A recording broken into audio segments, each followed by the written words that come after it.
Hi, I'm James. And I'm Antony. And this is Words and Numbers.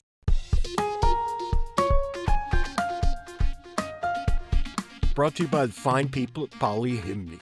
Keep in mind that it's like 115 degrees out here and I'm losing my mind.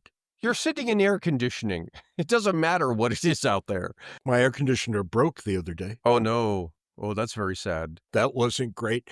And as luck would have it, it was still under warranty. Oh, what that's were the nice. odds of that? Yeah. It cost me $65 to get it fixed. Nice. Yeah. So a little bit of sunshine in an otherwise dreary week. Yeah, generally speaking, I avoid warranties unless it's coming to major household appliances. Yeah, this one came with a 10-year warranty. Thank God. Yeah, and you'll get things like, a multi-$1,000 air conditioning unit that dies because some 98-cent circuit board went kablooey. Yep. No, apparently this was a part that the guy had on his truck that everybody goes through once every couple of years. No big deal. Yeah. But it seemed like an awfully big deal when I was sitting inside the house and it was about 88 degrees in my office. Anyway, what's new and exciting in your world this week? Well, I have a question for you, and it surrounds this business about Marines carrying out, and I'm just going to read the headline, Marines carry out first known detention of civilian in Los Angeles. And of course, for some background, the important thing here is this boils down to the Posse Comitatus Act that prohibits, except in extreme cases, the military from acting as a police force within U.S. borders.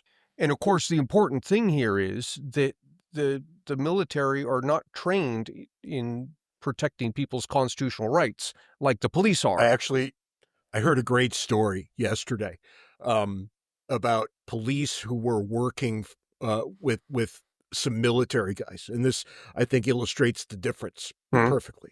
And the police said, and I don't know where this was, and it could be apocryphal, right? But the police said, "We're going into that house, cover us."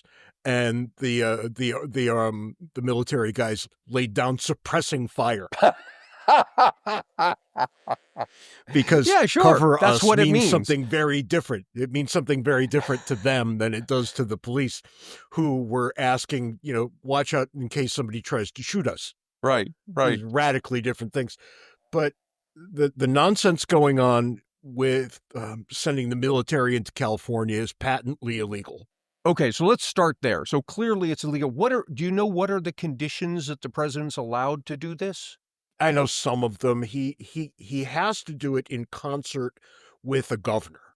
Mm-hmm. And the governor in question here is an interest, which should have shut it down right there. But the Trump administration continually declares that we have some sort of emergency going on, right? That we're being invaded by bad actors and this kind of thing. The thing that nobody sees when they walk out the door, but that everybody is convinced is happening everywhere else. Right. And, we've talked about that phenomenon before. So it's going to get shut down at some point. But the weird thing, the terrible thing, was that, Trump was talking about overturning the government in California, which, that's beyond the pale. You can't do that. So the Posse Comitatus, from what I looked up, says it applies not only to using the military in a police role within the borders of the United States, but it also applies to using the National Guard, which now calls into question this headline saying Marines carry out first known detention of civilian. Of course, it does say in Los Angeles, but several people I've read are saying, this is unprecedented. This has never happened. And I'm thinking back to Alabama and segregation. Yeah. And I'm wondering, first time ever. Well, didn't we have a civil war? Yeah, true. Yeah, Civil War, of course, right, but I'm sure that satisfies whatever the conditions are, right? Yeah, I guess that's right. Yeah, that's right. Yes, that's correct. And this happens, the Posse Comitatus Act happens after the Civil War, I think for all kinds of obvious reasons, right? It's 1878 when this one gets passed. But what about I guess it was the governor of Alabama back in the 60s who called out the National Guard. Does this act posse comitatus not apply to governors and their National Guards? I don't think it does. Okay, so the governor's okay to do this. The problem is the president, and that all makes sense. That makes perfect sense to me. I mean, I'm not an expert on posse comitatus. It's not in my wheelhouse. It's certainly not in the years that I'm expert in. But there are exceptions to the disability of the president to call the armed forces into action. So there are exceptions, but none of them seem to apply here in this case. Yeah, and as we're having this conversation, by the way, actually Yeah, that's right. exactly as we're having this conversation, just 20 miles down the road from me, the president has the Army on parade in Washington, D.C. Yeah, this is kind of autocrat/dictator nonsense that we're getting into here. Yeah, and it's, I'm not one to side with the conspiracy theorists and all of that, but I will say it's very bad optics. I mean, that's the kind of thing that you expect from the leaders of North Korea and Russia. It's only a conspiracy if it's a secret. You're right. Yeah. We're seeing all kinds of things right out in the open. So, when people show you who they are, you should believe them. And that's what I think we're looking at some real bad news here. I don't know where or how this stuff all ends, but none of it's going to end particularly well. And, to make matters a little worse, lest people think we're piling on to the Republicans, which we are, and which, spoiler alert, I'm probably going to do again in the Foolishness of the Week. But anyway, in Minnesota, we had actually a political assassination. What? This morning. What happened? Right. Somebody went, as the right wingers like to say, and I think they're correct here, a Tim Walz appointee showed up and killed a high-ranking member of the Minnesota House of Representatives. Oh, good Lord. And then tried to kill a senator as well. And that happened this morning. And, between the military parade, the nonsense happening in California, and the Israelis leveling parts of Iran, this Minnesota business, I had to go searching for it. Yeah. It was buried 5 stories deep. How can a political assassination be buried? And yet, that's where we are. So, what can you do? I want to talk about something a little more lighthearted. And just about anything would be a little more lighthearted. I guess that's right. But you know that I have been a little worried about the possibility of what AI can accomplish. And every now and then we get a very, very good example of what AI cannot accomplish. And it makes me feel much safer. Because I don't know if you've heard this story. It's new as of today, and we're recording this on June 14.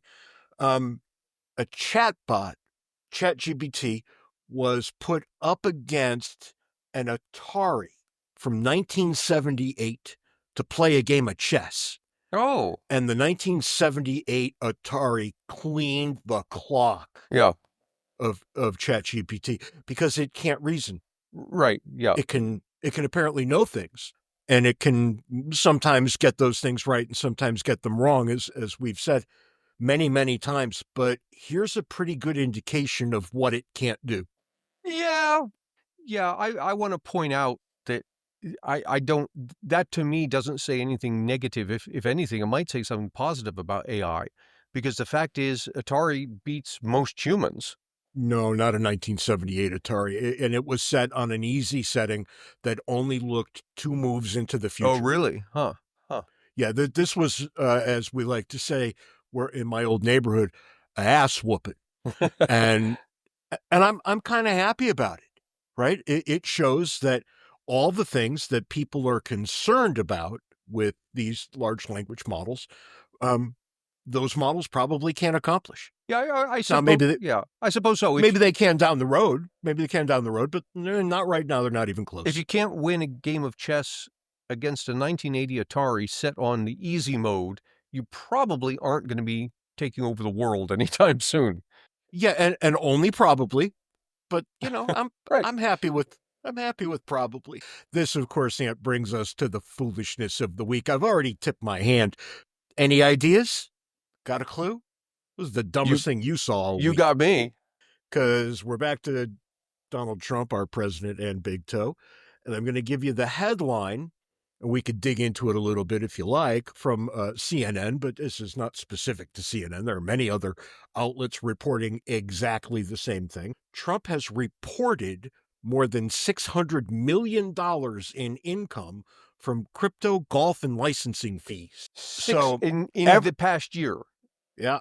So if you hear, as I do, from his supporters that he's so wonderful and loves us so much that he doesn't even take a salary, that he donates it all back, when's he going to be donating the 600 million back? And the lion's share of this was from that fraudulent, I don't even know what to call it, idiotic cryptocurrency that he founded, Trump with a dollar sign in front of it. That's not worth a damn thing. It's worth 600 million. But has earned him an estimated, and I'm reading here, $320 million in fees. Wow. And, this was what he was selling access. Remember, he had the big dinner at the White House for all the people who bought this nonsensical coin of his. It's a meme coin on a good day. There's got to be some law against a president profiting on his being in office. Yeah, there are all kinds of laws, but, he doesn't follow them. Well, there's all, Congress. Yeah, we just got done talking about posse comitatus. I guess this doesn't matter. Right, and the only thing that holds a president accountable is Congress. Right. And those weasels aren't doing anything and will continue not to do anything. Mm-hmm. Oh, well. So what do we got today? What are we talking about today? One of our listeners, Ethan, and Ethan, I apologize because I tried to figure out your last name from your email handle, but I'm not quite sure what that is. But our listener, Ethan, wrote and said, can you do an episode on imports versus GDP? I was looking at some numbers and was astonished to discover that imports from China are less than 2% of U.S. GDP. He goes on with some other questions, but I mean, this is the deal. And I find this repeatedly with people. People seem to think that a quarter of our GDP is due to buying stuff from China or selling stuff to China. It's not the case. Well, why don't you take a gigantic step backwards and tell people what GDP is comprised of? Well, this is one of those things we talk about a lot, but people probably don't know the details. Yeah, GDP is the total of all final goods and services sold in the country in a year.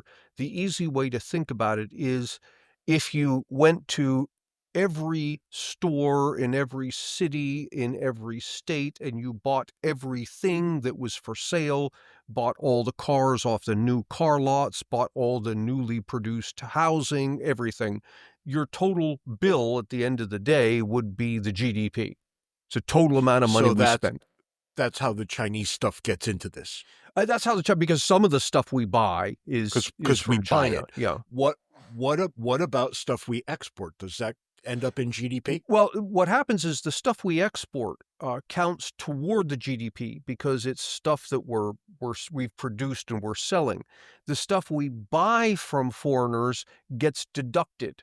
Because, yes, that's money we're spending, but we're not spending it on American goods and services. So you don't count that part. But you do count the stuff that the foreigners spend here because that's Americans producing stuff. So really what we're trying to get our heads around is how much is America produced. Right, but you can see where this is going to butt up against trade imbalance talk. Yeah, and I'm gonna address that in a moment. Good, but very good. But one of the things that happens here is you'll know you're being bamboozled when people start pointing to numbers that are in dollars when they should be pointing to numbers that are percentages. So, you talk about we bought, so many billions of dollars from China, Chinese produced goods or whatnot. And what matters is not the dollar amount that we bought, but how big is that compared to the economy? So let me give you some numbers here. Talking about imports, we'll stick with that for the moment. We imported a total of almost $3.4 trillion worth of stuff from foreigners last year. $3.4 trillion. That's a lot. That's a lot. It is, and it's a lot, but our GDP is much larger. So that 3.4 ends up being just around a little bit over 10% of our GDP. So of every dollar that Americans spent, you can think of it this way, roughly 10 cents of that was spent on stuff that foreigners produced for us. I find that to be shockingly low. It tends to be lower than people expect, given what you hear in the news, but it gets even better than that. Of that total $3.4 trillion of stuff we bought from foreigners, only 14% of it we bought from China. So when you do the math, you're down to our imports from China being roughly 1.5% of our GDP. And that's interesting. We were talking a little bit earlier, and in response to everybody's idiotic Facebook posts, and I keep swimming upstream on these things. I don't know why I bother, but they people who consistently call for putting some sort of complete and total stop on the importation of Chinese food, because apparently the American farmer needs that protection. We only import 2% of our food from China. Yeah, 2% of our food. Yeah, right.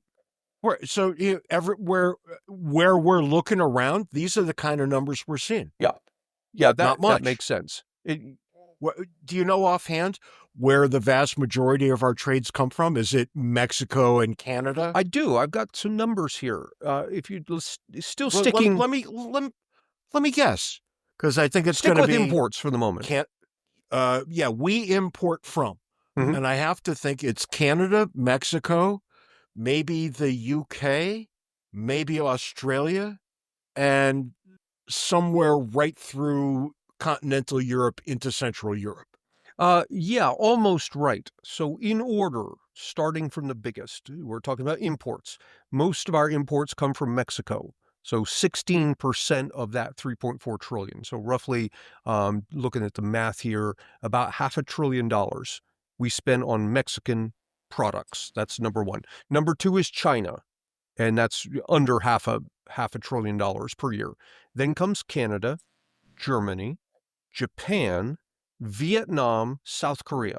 So we're not importing much in terms of our GDP. No, we're not. Mexico is the number one place we import stuff from, and that's still only 1.8% of our GDP. It's not even breaking 2%. Yeah, that's really something. And then when you get down to, this is the top, 1, 2, 3, 4, 5, 6, 7. The top 7, number 7 is South Korea. You get down to South Korea, and it's the amount we import from them is 0.5% of our GDP. So functionally nothing except some washer dryers and some cars. Yeah. Now, we import some important stuff from them that make our lives much better. But the thing is, our economy is so gargantuan in comparison to that it ends up being a drop in the bucket. Well, given these numbers that you're laying out on the table for us, why on earth, or maybe how would be the better word to use here, how on earth did it get to be the case that we have nothing but national hand-wringing about imports? Oh, yeah, because I'll talk, maybe I should talk about that now. The problem is people have a misunderstanding of what it is to have a trade deficit. Now, and part of that misunderstanding may come from using the term deficit, because we use the term deficit in talking about the budget that the government is spending more than it brings in. Yeah. And we understand deficits are always bad. That's bad, right. And so when you hear trade deficit, you just think, well, that's the same kind of badness. It just applies to trade. And it's not. It's a completely different thing going on here. It just happens to be the same word. So we really shouldn't have used that word. No, we should have come up with something better. And the weird thing is, some years ago, it was all the rage on the left to buy local. And, people on the right said, well, that's stupid. If I can get a better product from the next town or the next state over, I'm going to do that. Why should I pay more for something that isn't as good just because it was produced 3 blocks away from me? That's the buy Well, local lucky thing. for us, Ant, the left and right have switched places yet again. Well, yeah, because this whole business about, well, we shouldn't have a trade deficit, it's the same exact thing as buy local. It's just you've defined what local means differently. That's right. And, I remember seeing a sign that said, "Wouldn't it be great if I could grow tomatoes and trade them with you who grew lettuce?" No, that'd be horrible. That's the dumbest damn idea I've heard in a long time. Because, look, that's why we have money, so you don't have to do that. Well, yeah, and more than that, I'm no good at growing lettuce, and you suck at growing tomatoes. Neither one of us has any business doing that. No, that's right. And when you really step back and look at how an economy works, right, it's comparative advantage. Right. You're good at a couple of things that I'm not good at all, and vice versa. And we make up for each other's shortcomings through trade. That's exactly what it is. The same thing that goes on. You as an individual, you specialize in something. I'm good at giving lectures on economics, and so people pay me to do that. And I don't grow my own food because I'm horrible at that, but I'll pay somebody who is good at that, who in turn will listen to my lecture in economics because he's not good at that, but I am. Right? You all do, and you do that on a country level also. Probably not going to work out exactly that way, but your point is taken, right? Because when you look at what 350 million people each doing what they need to do to get to tomorrow, which frankly is difficult most days, it's interesting to see just how much activity emerges. Yeah, it's a tremendous amount of activity. In total, we import $3.4 trillion last year. We exported another $2 trillion. So you're at like $5 trillion right now of trade going back and forth. And what is our GDP? Our GDP is about 30 trillion. So that's roughly, what, 6 times our federal budget? Our federal budget, yeah, that sounds like about five. I think we're lingering right now at like 5 to 6 trillion. I think you're right. Yeah, because of all those massive Doge cuts that happened. Right. Right. But here's the thing. Let's go back to your observation that the reason trade works is because each country produces the thing it's good at, and someone's going to look at that and say, yeah, but in the case of the United States, we're importing more than we're exporting. So there's this giant sucking sound to the tune of over $900 billion a year leaving the U.S. because we buy more from foreigners than foreigners buy from us. Well, Ant, that must be exactly why we've become so much poorer every year. Yeah, right. Exactly. Oh, wait, we haven't at all. Yeah. I was looking at that, right? So by the way. What's really going on? Excuse me, what's really going on? I was looking at, on another project I'm working on, the full-time median weekly earnings in the U.S., and they're up since 2020. So since right before COVID, they're up something like, I want to say 7% more than inflation. And that's wages, not compensation, correct? Right. Yeah, that's wages, not compensation. So throw compensation, you're even better still. But that's up 7% above inflation. So despite that, everything that went on in 2022, we're better off. But nonetheless, that's a separate topic. That's impressive enough. And if there are people out there hiring, I'd like to talk to them because I'm not 7% up. Well, let me. Right, and that's generally how this works, right? I mean, not everybody wins. Right, and remember, and that number I quoted, that's not the average. So it's not like Bill Gates pulling that number up. That's the median. That's the guy in the middle. Median. Do you know what the average is off the top of your head? I don't know. I'd imagine it's higher than that. I always like to look at both numbers. Yeah. Whenever I can. Yeah, that's telling. But median, maybe you could talk about this for at least a second. Is median a better measure of most economic things, or is the mean or average the better measure? It depends on what you want to do. If I'm looking to do some calculations to say the typical taxpayer pays this, and there's 100 million typical taxpayers, so multiply one by the other and I get an answer. If that's the kind of thing I want to do some math with it, then I need the average. If, on the other hand, I want to talk about the typical taxpayer as in who do I expect to see as I'm walking down the street? There you want to use the median. So neither one is the right answer. It depends on what you want to do with it. But let me go back to this thing, because I had mentioned that part of the problem here is we use this term deficit and people immediately think it's a problem. We got this almost $1 trillion trade deficit, and others who want to egg them on will talk about the giant sucking sound of all this money leaving the country, and you're left with this picture of like a draining bathtub as dollars just keep leaving the US and going to the rest of the world. And I tell you, every one of those dollars that leaves turns around and comes back. It just comes back in a different form.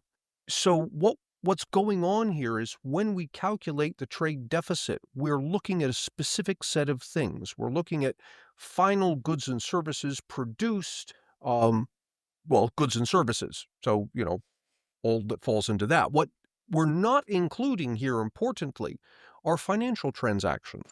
Huh.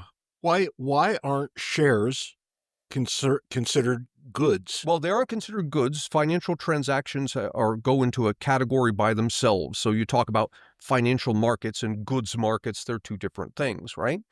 But when we come to talking about trade and trade deficits and trade surpluses, what we economists are trying to get our heads around is the flow of goods and services. There's also a flow of finances, and we deal with that separately. So we do pay attention to it. It's just that the rest of the world, the non-economists, only hear people talk about trade deficits and think that that's the entire story.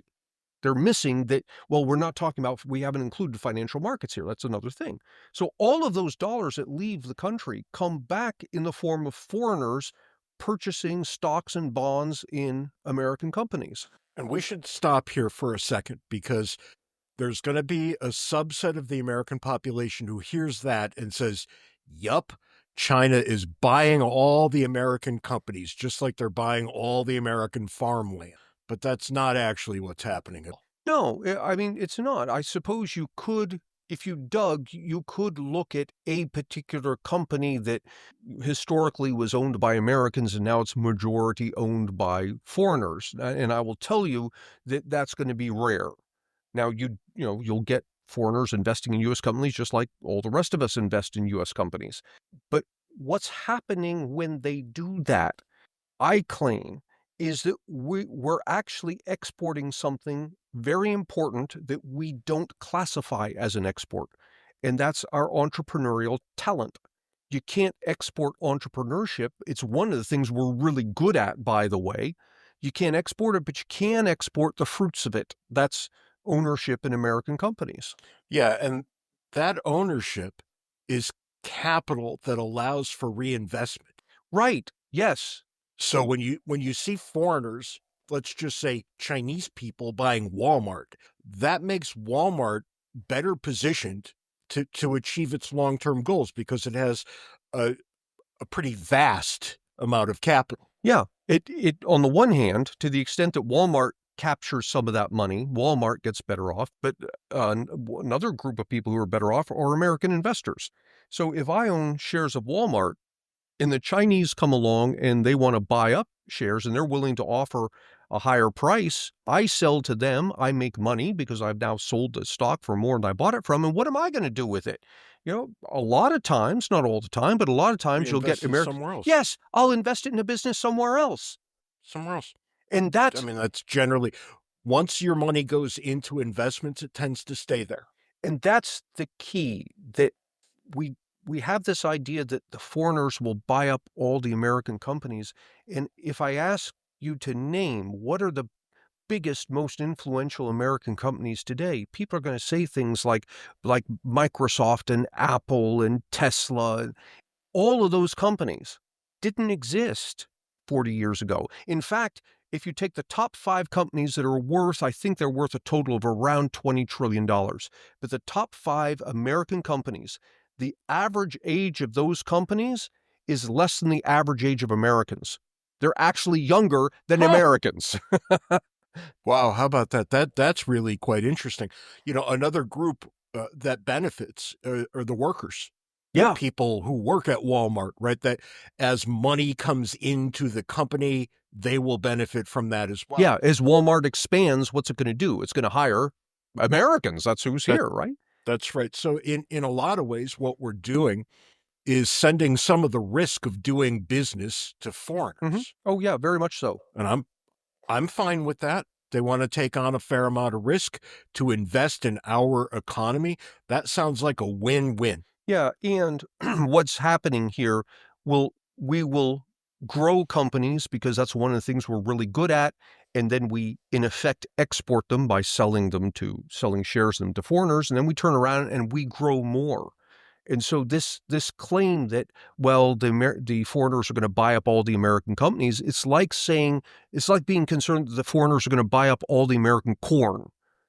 That's ridiculous. Yeah, We'll or grow I more thought next year. all the iPhones. Right, yeah, wait, go ahead, buy all the American corn, we'll grow more, and we'll sell that to you as well. That's what we do with companies. Yeah, I'd be only too happy to sell everything I had if I were in business.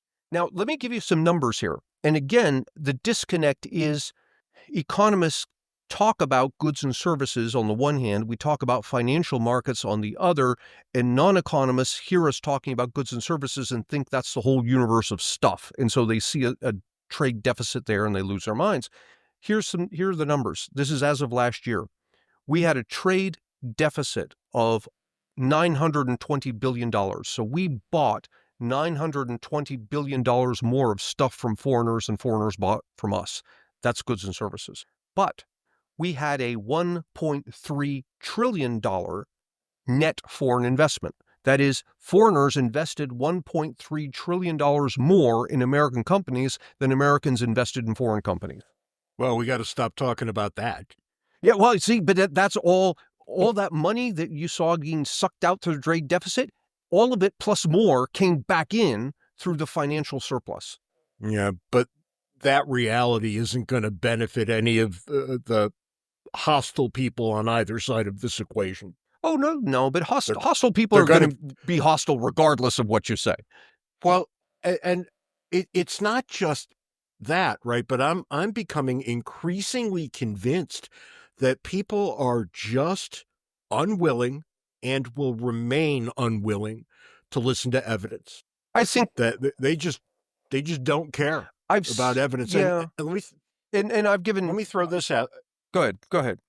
Well, look, this is just a kind of an off-the-cuff observation, but do you remember when Al Gore, as vice president, was going on and on and on about how once that information superhighway was available to everyone, most of our problems would be solved because the world would have all this information.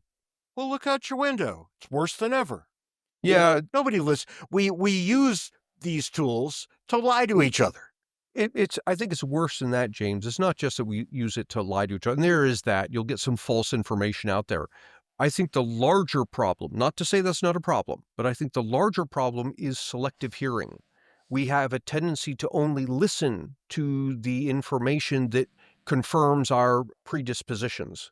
Actually, I think you've put a happier spin on it than I did. And we're going to have to think about that as we, spoiler alert, write our next book, which is starting to happen right now.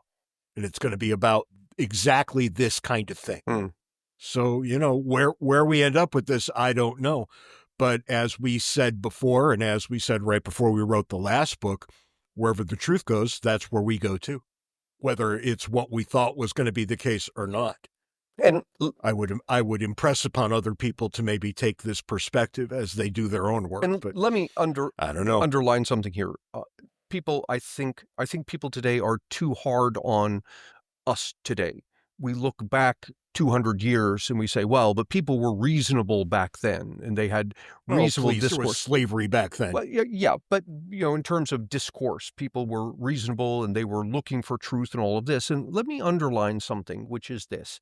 There's an observation bias because lunatics today can have their voice heard by millions of people. We all have access to the internet. We can blog, we can create videos and all of this. And so today you hear the intelligent people and you hear the lunatics. You hear the truth and you hear the falsehood all at once. From 200 years ago, It was expensive to record your thoughts. Of course, the only way to do it was in print. It was expensive to do that. And furthermore, the only copies that people retained were the ones that weren't of the lunatics. And so consequently, you look back 200 years, say, well, they were all smart and they were reasonable. No, those are the only people you happen to hear.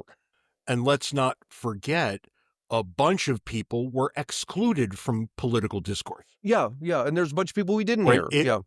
It was kind of, I'm going to play fast and loose with some words here, or at least one. It was an aristocratic man's game, right? And okay, I understand that we don't want that and that offends our contemporary sensibilities, but there's an upside and a downside to most things. And there's an upside and a downside to democratizing political discourse. On the upside, more people can take part. On the downside, more people can take part. That's right. That cuts both ways. Yeah. And I don't know how else to lay it out there. But when you start thinking about trade and trade policy, which is generally what we're talking about today, what do you see? You see a lot of misinformation, a lot of willful misinformation, where people are told what the right answer is and choose not to believe it anyway. Well, that's going to be a problem, isn't it? And when you look at trade, any rational person, and I mean, this excludes some economists, I guess, but not many, any rational person can look at human trade and understand that's one of the greatest things we ever came up with. Yep. I don't know if it's the greatest thing, but boy, it's in the running. Yeah, and anybody who might be the greatest anybody thing. who says differently, I challenge you to perform the experiment yourself. Spend a year, don't buy anything from anyone, but produce everything you need yourself. And you will mimic exactly what the world looks like when a country refuses to trade with anyone else. You actually won't, because you'll starve to death. Right, yeah. Yeah, the country does have it a little bit better. Little bit better. You will, in fact, starve to death if you behave that way. And that's all the time we've got this week on Words and Numbers. Until next time, be sure to follow us on Twitter. Handles are in the show notes. Join Words and Numbers Backstage, the Facebook group where the conversation continues, and send us email, wordsandnumberspodcast@gmail.com. Until next week, try to be nice to one person who doesn't deserve it. Just one. And who knows, it may turn into a trend. Give it a shot. You might feel good about yourself. You could say you tried. You tried, that's right. Till next week, can't take it easy. See you next week, James.